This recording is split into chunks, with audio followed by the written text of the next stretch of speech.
नमस्कार, मी ऋषी देसाई झी 24 तासमध्ये आपलं स्वागत. हितगुज या खास कार्यक्रमात आज आपण चर्चा करणार आहोत गुडघेदुखीवरील बाह्योपचार चिकित्सा या विषयावर. आणि या विषयाबाबत मार्गदर्शन करण्यासाठी आमच्या स्टुडिओत आले आहेत रमाकांत देवरुखकर आणि डॉक्टर प्राजक्ता साळुंखे. चर्चा सुरू करण्यापूर्वी आपण रमाकांत देवरुखकर आणि डॉक्टर प्राजक्ता साळुंखे यांची थोडक्यात माहिती करून घेऊयात.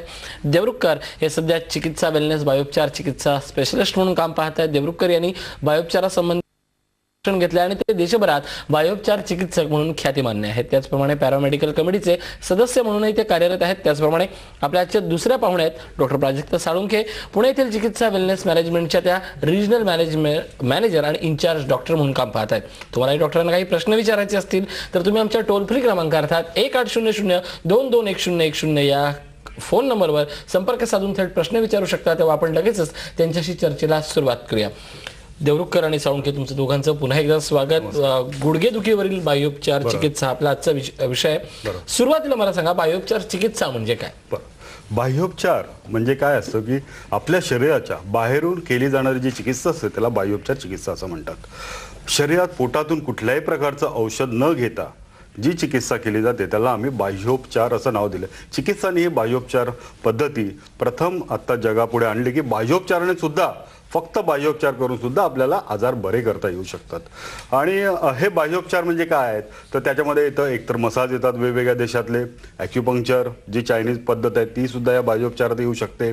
त्यानंतर rolfing, chiropractic, osteopathy, shiatsu, acupressure, reflexology, trigger point therapy अशा अनेक बाह्योपचाराच्या पद्धती आज अस्तित्वात आहेत. आणि गुडघेदुखीसाठी त्या अक्षरशः वरदान ठरलेल्या आहेत आणि अतिशय उपयोगी अशा गुडघेदुखीसाठी, म्हणजे रुमॅटॉइड आर्थरायटिसची गुडघेदुखी असो किंवा ऑस्टिओआर्थरायटिसची गुडघेदुखी असो, म्हणजे अक्षरशः लोक ज्यांना आज ऑपरेशन नकोय जे आणि ऑपरेशन नंतर सुद्धा ज्यांचे गुडघे नीट नाही आहेत त्यांना सुद्धा हे बाह्योपचार उपयोगी ठरू शकतात. नक्कीच. म्हणजे बाह्योपचार ही एक प्रक्रिया ही सगळ्यांसाठी जणू संजीवन अशीच ठरते.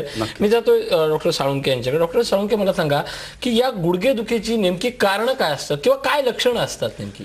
गुडघेदुखीची वेरियस कारणं असू शकतात. जसं आपण म्हणू शकतो की लठ्ठपणा हे कारण असू शकतं. प्रोफेशनली जसे कारणं असू शकतात की बँकिंगमध्ये लोक सतत बसलेले असतात, टेलरिंग म्हणू शकतो. सायकलिंग जास्त झाली की आपण म्हणू शकतो. परत संधिवात, आमवात, वेगवेगळ्या डिझिजेस आहेत त्यामुळे ही गुडघेदुखी होऊ शकते.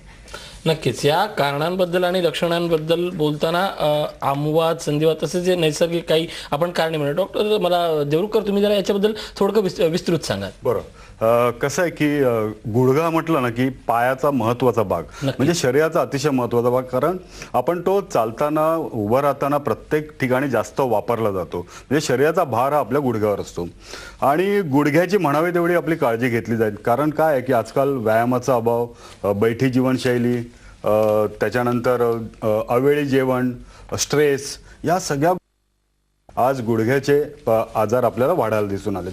आणि काय झाले की मणके दुखीतून, म्हणजे पाठीतून सुद्धा आपल्याला पायामध्ये, शिरामध्ये दुखणं जातं. कधी कधी आपण त्याला सायटिका म्हणतो. पाय दुखतात, टाच दुखतात आणि ते दुखणं हळूहळू गुडघ्यात जातं. आता ही गुडघेदुखी जेव्हा सुरुवातीला जेव्हा असते ना, म्हणजे ज्याचं उग्र स्वरूप नसतं त्याच वेळी त्याची जर आपण ट्रीटमेंट केली तर आपल्याला लगेच ती बरी करता येऊ शकते. पण उग्र स्वरूप धारण झालं, आपल्याला सांगण्यात आलं की आता आपल्याला ऑपरेशनशिवाय पर्याय नाही आहे, तुम्ही नी रिप्लेसमेंटला जा. तर पूर्वी नी रिप्लेसमेंट होत होत्या का? म्हणजे प्राचीन काळी सुद्धा मानवाला गुडघेदुखी होती असं आपल्या बऱ्याच ठिकाणी आपल्या पुस्तकांमध्ये वाचनात आलेलं आहे. मग त्यावेळी उपचार होते, मग तेव्हा गुडघेदुखी बरी व्हायची. मग आत्ता का लगेच आपण ऑपरेशनसाठी? तर आपल्याकडे बरेच पर्याय जे उपलब्ध आहेत जे बाह्योपचारामध्ये, ते आधी करून पाहावेत.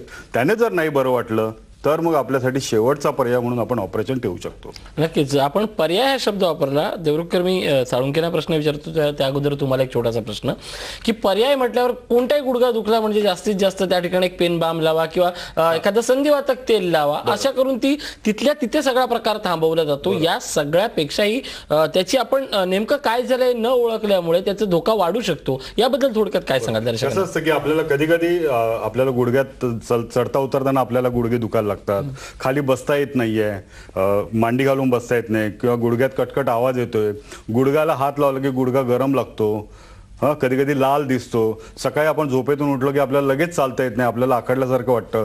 मग आपल्याला अर्धा एक तासाने चालता येतं, मग आपल्याला वाटतं की काही नाहीये आणि मग आपण दुर्लक्ष करतो आणि त्या गुडघ्याकडे आपण लक्ष देत नाही. तर अशा वेळी त्वरित तज्ज्ञांचा सल्ला घेऊन त्याचे एक्सरे करणं किंवा काही ब्लड टेस्टची आवश्यकता आहे का, शरीरामध्ये काही युरिक ॲसिडचं प्रमाण वाढलंय का, म्हणजे बऱ्याच ब्लड टेस्ट किंवा एक्सरे ह्या निदानाच्या पद्धती वापरणं आवश्यक आहेत. पण बाह्योपचारामधल्या पद्धती आपल्या गुडघ्यांसाठी अतिशय उपयुक्त असतात. आता तुम्ही जसं म्हणताय की गुडघे नक्की काय होतं हे प्रत्येकाने आपल्या शरीराचं निरीक्षण करणं अतिशय आवश्यक आहे. आपण काय झालं की आपण आपल्या शरीराच्या आपल्या शरीराकडे पाहतच नाही, आपण सतत बाहेर पाहत असतो आणि आपण आपल्या म्हणजे मी तर असं म्हणेन प्रेक्षकांनी की निदान दिवसातले 5 मिनिटं तरी स्वतःकडे पहा.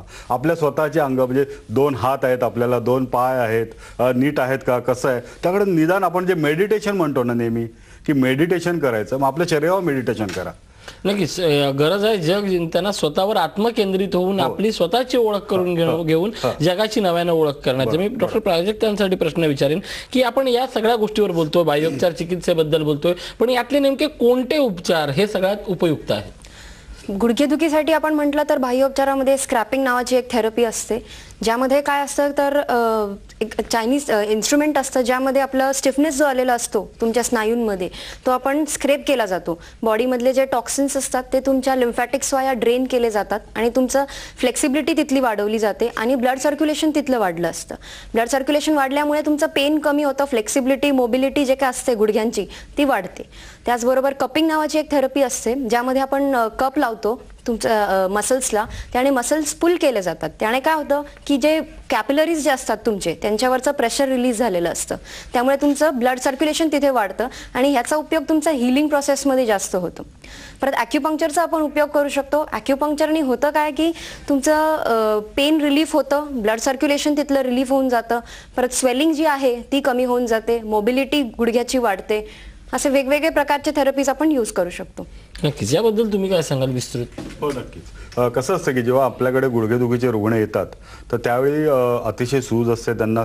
सर्वात महत्त्वाचं असतं की त्यांना मला खूप दुखतंय आणि मला पाय जवळ घेता येत नाहीये किंवा मला चालता पण येत नाहीये किंवा माझा घराचा जिना चढता येत नाहीये, इतक्या तक्रारी घेऊन येतात. सुरुवातीला आम्ही काय करतो, सुरुवातीला पेन कमी करण्याकडे त्यांना नेमकं आत्ता काय पाहिजे, त्यांना पेन कमी हवंय, सूज कमी हवे, पाय मोकळा व्हायला हवाय, तर त्याकडे पहिल्यांदा लक्ष दिलं जातं. आणि त्यासाठी आम्ही काही टेक्निक्स वापरतो ज्या चिकित्सामध्ये खास डेव्हलप केल्यात गेल्या 30 वर्षांपासून.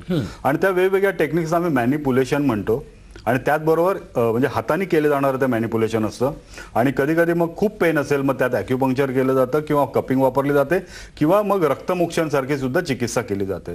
तर अशा प्रकारे पहिल्यांदा पेन रिलीज करणं, नंतर सूज कमी करण्यासाठी आणि मोबिलिटी म्हणजे पाय मोकळे करणं याकडे आपलं लक्ष असतं.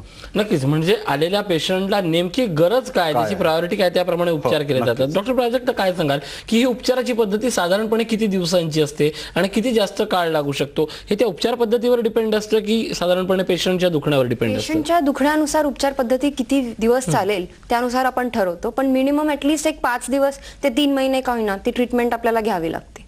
साधारणपणे किती कमी दिवस लागतात आणि काय काय वेळेला किती जास्त दिवस लागतात? साधारणपणे आपल्याला मिनिमम एक 5 डेज तरी आपल्याला लागणार आणि जास्तीत जास्त तुम्ही म्हटलं तर ते आपण डिझीजनुसार आपण सांगू शकतो. प्रत्येकाचा त्रास हा वेगळा असतो, त्यानुसार त्याला ट्रीटमेंट जी लागते ती कालावधी त्याचा चेंज होत राहतो. नक्कीच. आपल्याकडे एक फोन येतोय, आरव आहेत डोंबिवली, भारत आहे डोंबिवलीवरनं. बोला, तुमचा विचारा प्रश्न. नमस्कार, मी डोंबिवलीवरून भारत वावळ विचारतोय. डॉक्टर, माझा प्रश्न असा आहे की आपल्या शरीराचे वजन आणि गुडघेदुखी याचा परस्पर काही संबंध आहे का, आणि अशा प्रकारची गुडघेदुखी थांबण्यासाठी आपण काय उपचार सुचवाल? धन्यवाद. नक्कीच, धन्यवाद. भारत याने सुंदर प्रश्न विचारला. प्रत्येकाच्या मनातला हा प्रश्न आहे की वजनामुळे हा भार गुडघ्यावर येतो का, काय सांगाल? वजनामुळे गुडघ्यावर भार येतो हे बरोबर आहे, पण फक्त वजनामुळे गुडघेदुखी होते असं नाहीये. गुडघेदुखीची अनेक कारण आहेत. वजनामुळे होणारी गुडघेदुखी वेगळी, पण जर वजन कंट्रोल नाही केलं तर मग झालेली गुडघेदुखी प्रचंड प्रमाणात वाढू शकते. म्हणून मग काय होतं की आपल्याला सांगण्यात येतं की आपण वजन कमी करण्यासाठी चालण्याचा व्यायाम करा.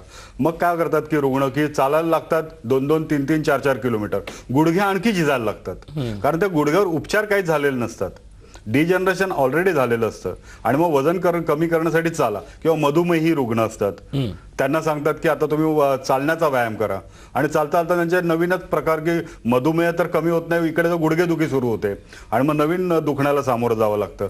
तर आपल्याला किती चालता येतं हे आपल्याला पाहावं, की आपल्याला समजा आता एक 5 मिनिटानंतर आपल्याला गुडघा दुखायला लागला तर आपण लगेच थांबून जायचं तिथे आणि मग थोडंसं रेस्ट करून परत चालू शकतो आपण. तर अशा वेळी आपल्याला वजन जेव्हा कमी करण्याचा सल्ला दिला जातो त्यावेळी डाएटचा त्यात वापर करणं अतिशय आवश्यक आहे. अतिशय उत्तम प्रकारचं डाएट करावं. रात्रीचं जेवण आहे ते 7च्या आधी आपल्याला जर घेता आलं तर ते घ्यावं, ते अतिशय उत्तम असतं. आणि प्रत्येक आहार आहे जो आपण म्हणतो की 4 ते 5 मील घ्यावेत. 2 वेळा आपण भरपूर पोटभर खाण्यापेक्षा थोडं थोडं 4 ते 5 वेळा खाल्लं तरी सुद्धा आपलं वजन आटोक्यात येऊ शकतं. आणि असं करून आपण वजन कमी करावं आणि बाह्योपचार घ्यावेत की जेणेकरून वजन कमी करण्यासाठी सुद्धा बाह्योपचार उपयोगी ठरू नक्कीच नक्कीच. थोडक्यात आत्म आकलन न होणं ही बाह्योपचाराची सगळ्यात मोठी गरज निर्माण झाली आहे. आपण या विषयावर आणखीनही बोलणार. वेळ झाली छोट्याशा ब्रेकची. पाहत राहा हितगुज. आपण पाहतोय गुडघेदुखीवरील बाह्योपचार.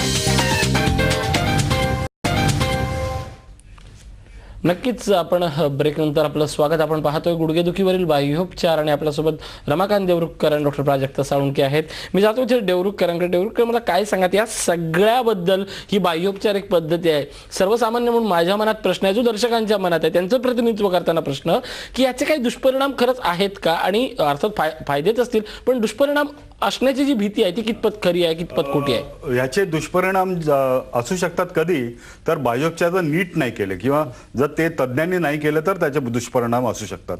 कारण बाह्योपचार करण्यासाठी अतिशय तज्ज्ञ व्यक्ती आवश्यक असतात. त्यांना योग्य प्रकारे प्रशिक्षण तिथे आवश्यक आहे. आमच्याकडे जे तज्ज्ञ असतात ते खूप प्रशिक्षण त्यांना दिलं जातं आणि अगदी पर्सनल मार्गदर्शन दिलं असतं. म्हणून जे आमचे थेरपिस्ट असतात ते अतिशय प्रशिक्षित असतात बाह्योपचार देण्यासाठी. आणि आमच्या सर्व केंद्राचे जे डॉक्टर्स आहेत ते सुद्धा सर्व बाह्योपचारामध्ये प्रशिक्षित आहेत आणि सगळे आयुर्वेदिक फिजिशियन आहेत. त्यांच्या मार्गदर्शनाखाली हे सगळे बाह्योपचार होत असतात. तर जर चुकीच्या पद्धतीने केलं तर पण बाह्योपचाराचे कुठल्याही प्रकारचे साईड इफेक्ट नाही आहेत. बाह्योपचार हे असे ट्रीटमेंट आम्ही बनवलेली आहे की अनेक थेरपींचा अभ्यास केला गेला चिकित्सामध्ये. साधारणतः 30 वर्षांमध्ये 50 ते 60 थेरपी ज्या जगात चालणार आहे त्याचा अभ्यास केला आणि त्यातल्या निवडक अशा 10 ते 12 आम्ही पद्धती वापरतो आमच्या केंद्रामध्ये आणि त्याने हमखास आपल्याला रिझल्ट येतो. की कसं आहे की एखादी गोष्ट करताना की आता बल्ब बनवताना आपल्याला त्याला जेव्हा एडिसनला कळलं की 10,000 वेळा तो चुकला आणि त्याच्यानंतर एखादा बल्ब बनला. पण त्याच्यातनं काय शिकतो आपण की आपण चुकीचं काय नाही करायचं. मग जेव्हा आम्ही अनेक थेरपी जेव्हा वापरला की रुग्णावर कुठल्याही प्रकारची चुकीची थेरपी नाही झाली पाहिजे, रुग्णाला त्रास नाही झाला पाहिजे. बरं नाही वाटलं तरी चालेल पण रुग्णाला कुठल्याही प्रकारचा त्रास. कारण कधी कधी काय असतं गुडघेदुखीचा रुग्ण येतो, मधुमेही असू शकतो, त्याला हार्टचा प्रॉब्लेम असू शकतो, त्याला आणखी काही असू शकतं, पोटाचे आजार असू शकतात. तर अशा अनेक त्रास घेऊन जेव्हा कॉम्प्लिकेशन घेऊन एखादा रुग्ण येतो तर त्यासाठी जी थेरपी करणं आवश्यक असतं ती अतिशय स्किलफुल आणि कुशल ट्रीटमेंट तिथे आवश्यक असते. तर मी तुम्हाला दाखवतो की गुडघेदुखीचे जे एक्सरेज आपण पाहतो तर एक्सरे जेव्हा आपण गुडघ्याचा काढतो त्यावेळी काय चेंजेस येतात. इथे तुम्हाला दिसतंय की हे वरचं हाड गुडघ्याचं आणि हे खाली लाड. आता इथे बघा, इथे जॉईंट स्पेस कमी झाली आहे इथे या गुडघ्याची आणि यामुळे काय झालंय की इथे हे गुडघ्यांचे जे हाड आहेत एकमेकांना घासायला लागतात आणि मग आपल्याला प्रचंड वेदना आणि सूज तिथे निर्माण होते. इथे सुद्धा आपल्याला दिसतंय की हा एकदम नॉर्मल नी आहे बघा आणि इथे हे गुडघ्याची इथे स्पर पण तयार झाले आणि जॉईंट स्पेस कमी झालेली आहे. अशा प्रकारे आपल्याला इथे जॉईंट स्पेस कमी झाल्यामुळे गुडघेदुखी दिसण्यात येते. इथे पण दिसतंय तुम्हाला ही सगळीकडे त्याची जॉईंट स्पेस कमी झालेली आहे. आता आपण पाहूया की गुडघ्यावर जे उपचार केले जातात तर आता हे गुडघ्यामध्ये जे इथे पॉईंट्स दाखवण्यात आलेले आहेत हे अतिशय महत्त्वाचे पॉईंट आहेत गुडघ्याच्या आजूबाजूचे. हे ॲक्युपंक्चर किंवा चिनी मेडिसिन मधले हे पॉईंट्स आहेत. ह्या बिंदूंवर ॲक्युप्रेशर, मॅनिप्युलेशन, ॲक्युपंक्चर, कपिंग, ग्वाशा आणि रक्तमोक्षण अशा प्रकारच्या ट्रीटमेंट्स केले जातात. इथे आपल्याला दिसतं की बाह्योपचारातली ॲक्युपंक्चर ही पद्धत करण्यात येत आहे आणि हे गुडघ्याच्या आजूबाजूला अशा सुया लावण्यात आलेल्या आहेत आणि त्या सुईद्वारे तिथे स्टिम्युलेशन देण्यात येतं एका मशीनद्वारे आणि त्याने गुडघ्याची सूज, वेदना कमी होतात, डिजनरेशन कमी होतं आणि अतिशय चांगलं ऑक्सिजनेटेड ब्लड त्या भागात येतं आणि पेन खूप चांगल्या प्रकारे कमी व्हायला मदत होते. आणि स्नायू जे वीक झालेले असतात, क्षीण झालेले असतात, वेस्टिंग झालेलं असतं स्नायूंचं, ते भरून येण्यास मदत होते. हे सुद्धा ॲक्युपंक्चर दिसतंय तुम्हाला इथे. अशा प्रकारे गुडघ्यावर ॲक्युपंक्चर करण्यात येतं. इथे हे वेगवेगळ्या प्रकारचे बिंदू आहेत. नी मसाज आहे, गुडघ्यावर अतिशय उत्कृष्टपणे आपण मसाज देऊन गुडघे मोकळे करू शकतो, सूज कमी करू शकतो. गुडघ्याची मोबिलिटी म्हणजे गुडघे जवळ आणणं, लांब करणं जे होत नसतं आपल्याला ते नी मसाजने होऊ शकतं. ग्वाशा स्क्रॅपिंग नावाची जी पद्धत आहे त्यामध्ये आपल्याला दिसतंय की तिथे एक असं एक इन्स्ट्रुमेंट आहे, ते प्राण्यांच्या हॉर्नपासनं म्हणजे शिंगांपासून बनवलेलं असतं किंवा मग जेड स्टोन असतो त्यापासून सुद्धा बनवलेलं असतं आणि त्याने एक चिकट असं तेल टाकण्यात येतं त्या आणि घर्षणाची क्रिया केली जाते. त्याने काय होतं की आपले ट्रिगर पॉइंट्स तिथे गाठी झालेले असतात त्या सुटतात, स्टॅग्नेटेड ब्लड निघून जातं आणि टेंडर जे स्नायू झालेले असतात ते शिथिल होतात आणि आपल्याला बरं वाटायला लागतं. इथे सुद्धा हे जेड स्टोननी मसाज करण्यात येत आहे पायांवर. हे अशा प्रकारचे हे इन्स्ट्रुमेंट्स असतात ग्वाशासाठी वापरण्यात येणारे. इथे सुद्धा आपल्याला जेड स्टोन दिसतोय. ऑस्टिओपॅथी नावाची जी पद्धत आहे ती सुद्धा अतिशय लाभदायी आहे, कारण ऑस्टिओपॅथी म्हणजेच आपल्याकडे जे हाडवैद्यकी म्हणायचे किंवा बोन सेटिंग जो शब्द आपल्याकडे म्हणायचे, पूर्वी आपल्याकडे खूप एक्सपर्ट असे लोक असायचे. तर ऑस्टिओपॅथी ही प्रगत अशी हाडवैद्यकी आहे, जे सायंटिफिक रित्या गुडघ्यांना नीट अलाइन केलं जातं हातांनी खेचणं किंवा जर्क देऊन त्यांना नीट जागेवर आणलं जातं. याला ऑस्टिओपॅथी असं म्हणतात. ही अमेरिकेमध्ये प्रचंड प्रमाणात वापरली जाते. कायरोप्रॅक्टिक सुद्धा ही अमेरिकेत प्रचंड प्रमाणात वापरली जाते. याने सुद्धा मणके आणि आपले गुडघे नीट अलाइन केले जातात. म्हणजे आपण उभं राहिल्यानंतर आपल्या गुडघ्यांवर कुठे जास्त भार पडत असेल तर तो भार कमी करण्यासाठी या ट्रीटमेंट्स वापरल्या जातात. कायरोप्रॅक्टिक आपण किती सेफ आहे म्हणजे दाखवण्यासाठी चित्र आहे की अशा प्रकारचे ट्रीटमेंट लहान बाळ सुद्धा घेऊ शकतात. म्हणजे लहान बाळांपासून वृद्धांपर्यंत आपण बाह्योपचार हे करू शकतो. इथे आपल्याला दिसत आहेत की ट्रिगर पॉइंट म्हणजे आपल्याला जेव्हा दुखणं तयार होतं त्यावेळी तिथे काही काही गाठी तयार होतात. आपण हात लावलं की आपल्याला दाबलं की त्या भागात बरं वाटतं. तर त्या गाठी जर आपण सोडवल्या तर त्याला आपल्याला निश्चितच त्या भागामध्ये स्नायूंना आणि गुडघ्यांना आराम मिळतो. त्याला ट्रिगर पॉइंट थेरपी असं म्हणतात. ही सुद्धा आपल्याकडे प्रचंड प्रमाणात वापरण्यात येते. अशा प्रकारे पोटरीमध्ये हे 2 ट्रिगर पॉइंट्स आहेत. तिथे जर आपण दाबलं तर आपल्या गुडघ्याला बरं वाटतं. इथे सुद्धा हे ट्रिगर पॉइंट्स इथे दिसत आहेत. इथे जर ट्रिगर पॉइंट तयार झालं तर त्याचं पेन अशा प्रकारे जातं आणि त्यामुळे आपण ते ट्रिगर पॉइंट जर सोडवलं तर आपल्या त्या भागातलं पेन कमी होतं. कारण गुडघेदुखीचा रुग्ण येतो तेव्हा त्याला गुडघ्यात सुद्धा पेन असतं, पोटरीमध्ये पेन असतं, टाचेत पेन असतं. अशा प्रकारे हे सुद्धा इथे ट्रिगर पॉइंट दिसतं. अलेक्झांडर टेक्निक ज्यामध्ये कसं बसायचं, कसं झोपायचं, कसं चालायचं, तुमचा व्यवसाय असेल कसा असेल, बैठक काम करणारे लोक असतील, डेंटिस्ट असतील, सर्जन्स असतील तर त्यांना कसं उभं राहायचं सर्जरी करताना, हे सर्व त्यात टेक्निक शिकवलं जातं. ड्रायव्हिंग करताना कसं ड्रायव्हिंग करायचं, कॅमेरामन असतील तर त्यांनी कॅमेरासमोर कसं उभं राहायचं, बाहेर व्हिडिओ शूटिंग करणारे लोक असतात त्यांना कसं ते टेक्निक वापरायचं हे शिकवलं जातं. रोल्फिंगमध्ये सुद्धा जागेवरून हललेले मसल्स जागेवर आणले जातात. ही सुद्धा इडा रेल्फने शोधून काढलेली टेक्निक आहे.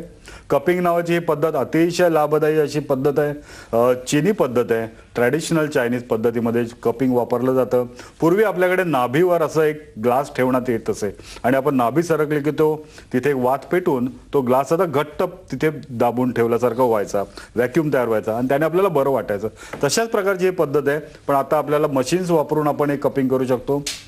इथे हे आपल्याला दिसतंय की ब्लड लेटिंग साधारणतः रुमॅटॉइड आर्थरायटिसच्या रुग्णांमध्ये ही ब्लड लेटिंग पद्धत खूप वापरण्यात येते, कारण तिथे जे ब्लड असतं ते अतिशय हीट तिथे असते त्या ब्लडमध्ये. ते काढून टाकलं की खूप बरं वाटतं त्या पेशंट्सना. त्यानंतर मॉक्सिबक्शन अशी ही पद्धत आहे शेक देण्याची. ही सुद्धा बाह्योपचारातली अतिशय चांगली पद्धत आहे. ही दिसते तुम्हाला की हे लांबून शेक देण्यात येतो. ही हॉट निडल थेरपी आहे. गुडघ्यावर अशा प्रकारे सुया लावून वरून आपण शेक देतो. ह्या सगळ्या एक आणि हे जेवढं आपण समजून घेऊ तेवढं हे गहन होत जाणार. एक फोन येतोय, आपण घेऊया. मस्तान आहेत नाशिकवरनं. विचारा तुमचा थेट प्रश्न. Sir hello. हा बोला. हा हॅलो. हा बोला बोला. हा माझ्या मिसेसचा डावा गुडघा दुखतोय. बरोबर.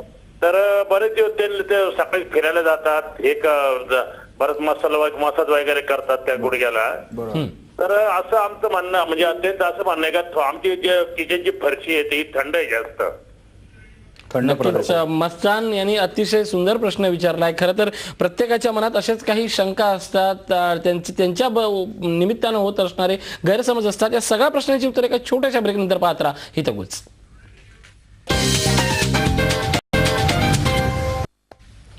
ब्रेकनंतर आपलं स्वागत. नाशिकवरनं फोन आला होता मस्त, त्याच प्रश्नाचं उत्तर देवरुखकर ज्या पद्धतीने आपण म्हणालो की अनेकांचे काही गैरसमज असतात. लादीवर झोपल्यामुळे आपल्याला पाय जास्त दुखतात, गुडघे दुखतात किंवा चालल्यामुळे माझे हे बरं होईल, हा प्रातिनिधिक एक असा फोन होता. या निमित्तानं तुम्ही काय सांगाल? त्यांचं म्हणणं बरोबर आहे की लादी जर गार असेल आणि जर आपण रात्रभर त्या भागावर जर झोपलो, आपण नीट जर जाड काही ब्लँकेट किंवा नाही न टाकता, तर आपल्याला नक्कीच पाठदुखी आणि गुडघेदुखीला सामोरं जाऊ शकतं. कारण तो कोल्डनेस आपल्या शरीरामध्ये नॅचरली नाही. आता तुम्ही जर बर्फाचा गोळा तुम्ही जर 2 मिनिटं जरी आपल्या ठेवलं की आपला नम पडतो, तर तसंच आपल्या शरीरामध्ये तिथे फरक पडू शकतो, ब्लड सर्क्युलेशन.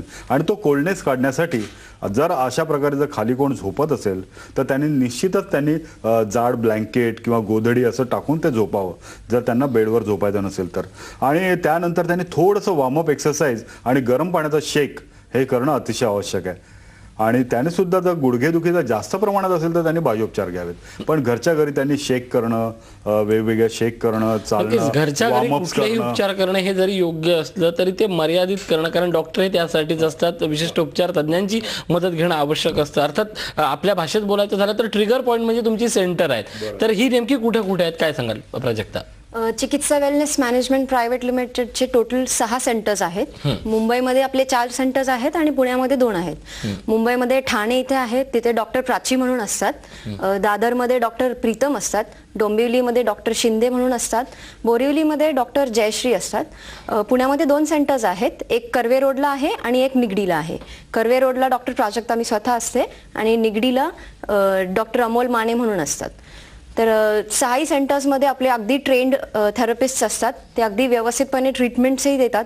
पहिल्या दिवशी पेशंटला अगदी व्यवस्थितपणे त्यांच्यावरती काय त्यांना आजार आहे तो त्यांना नीट समजून त्यांच्यावरती कशा प्रकारची ट्रीटमेंट होणार आहे आणि ती कशी होणार आहे हे अगदी व्यवस्थितपणे सांगितलं जातं प्रत्येक सेंटरमध्ये. नक्कीच प्रत्येक सेंटरमध्ये सांगितलं जातं. आपल्याकडे वेळ थोडा कमी आहे, मी देवरुखकरांकडे जातो की कोणते नियम किंवा कोणती पथ्य पाळली पाहिजेत हे बाह्योपचार करताना. आता आमच्याकडे जेव्हा बाह्योपचारासाठी रुग्ण येतात त्यावेळी आम्ही त्यांना सांगतो की साधारणतः तुम्ही 2 ते 2.5 तास पूर्वी जेवण करणं आवश्यक असतं. म्हणजे रिकामं पोट असलं पाहिजे ट्रीटमेंट करताना, आणि ट्रीटमेंट झाल्यानंतर अर्धा एक तासाने ते जेवू शकतात. तसंच त्यांनी जर बाह्योपचार करत असताना खूप जास्त प्रवास करू नये, कारण शरीराला नीट परत अलाइन करणं चाललेलं असतं. वेळच्या वेळी जेवण करावं. त्यानंतर काही पथ्य दिलेली असतात, आम्ही ती नियमितमध्ये करायला सांगतो. व्यायाम आम्ही सुरुवातीला करायला नाही देत. सुरुवातीचे 15-1 दिवस आम्ही सर्व प्रकारचे व्यायाम बंद करतो, कारण बाह्योपचाराने नीट शरीर पहिल्यांदा कंट्रोलमध्ये आणणं, त्याला रिपेअरिंग करणं हे अतिशय आवश्यक असतं, आणि त्यानंतर मग आम्ही व्यायाम करायला देतो. तर अशी काही ठराविक पथ्य आम्ही त्यांना सांगतो.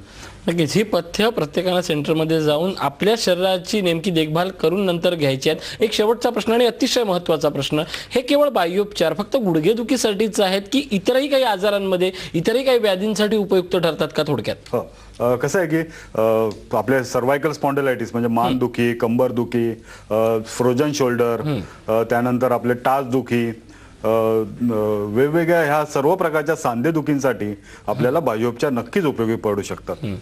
आणि त्याचबरोबर आपल्याला बाह्योपचार करत असताना त्याचे फायदे असे आहेत की सांधेदुखी आणि बरोबरच आपले डायजेस्टिव्ह सिस्टम सुद्धा इम्प्रूव्ह होत असते. त्यामध्ये आपली सर्क्युलेटरी सिस्टम सुद्धा इम्प्रूव्ह होत असते. आपले लंग्स परत कार्यक्षम होत असतात. तर अशा आपल्या इतर ऑर्गन्सवर सुद्धा त्याचा चांगला सुपरिणाम दिसत असतो. नक्कीच डॉक्टर, खरं तर आपल्याला वेळ कमी आहे. खरं तर गोष्ट अशी आहे की शरीर हा आपला स्वतःचा भाग असतो, पण त्या स्वतःच्याच भागाकडे आपण दुर्लक्ष सगळ्यात जास्त करतो. जगाची माहिती मिळवतो पण स्वतःबद्दलची माहिती आपण मिळवण्यात कमी पडतो, आणि या सगळ्या व्याधींना आपण निमंत्रण देतोय. या बाह्योपचारबद्दल तुम्ही थोडक्यात काय सांगाल? बाह्योपचार ही अतिशय सुंदर पद्धती आहे ट्रीटमेंटची. सध्या आपण काहीही त्याचं साईड इफेक्ट असं बॉडीवरती काही आपल्याला दिसणार नाही आहेत. त्यामुळे हे सगळ्यांनी जास्तीत जास्त घ्यावं असं हे माझं सांगणं असेल सगळ्यांना. नक्कीच बाह्योपचार ही काळाची गरज निर्माण झालेली आहे, आणि या सगळ्यांमध्ये आपण पाहिलं की आपली स्वतःची देखभाल करणं हे प्रत्येकाची गरज आहे. आज आपल्याकडे रमाकांत देवरुखकर आले, डॉक्टर प्राजक्ता साळुंखे आले. या दोघांचे आम्ही आभार मानतो, आणि आजच्या इथं गुज या कार्यक्रमात आम्ही इथंच थांबतो. ताज्या बातम्यांसाठी पाहत राहा झी 24 तास, एक पाऊल पुढे.